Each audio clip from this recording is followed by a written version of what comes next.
भगवानले रक्षा गरून् अनि अनि शत्रु भइले तेरा पाउमनि परुन् अनि मस्तै धनैमा धन कमाएस्। मस्तै नभन ए अलिअलि धेरै ऊ फेरि मस्तै कमाएपछि कहाँ भरचार गरेर भन्छन् उरुन्जी बाँचिरहेस् ठिक्कले अनि कमाउने मस्तै पैसा त म विदेश गएपछि दिम्ला अनि ल यो सधैँ ल्याइ खान्छस् नै म खान्न यो तिमीले जिउ हो अनि तिमीले खानु अनि यो भित्र खै यहाँ ल खै भोग्रे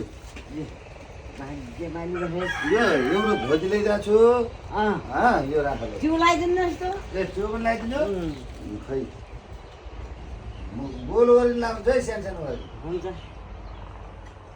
ट्याक्क बनाउँछु म जिउ लाउन जाने छैन जान्छु हो यो यो यो अहिले दिन त दिन्छु म अहिले एकदिन म आफै खान्छु म चाहिँ भाइले भयो कि अहिले हो अहिले अब हातमा त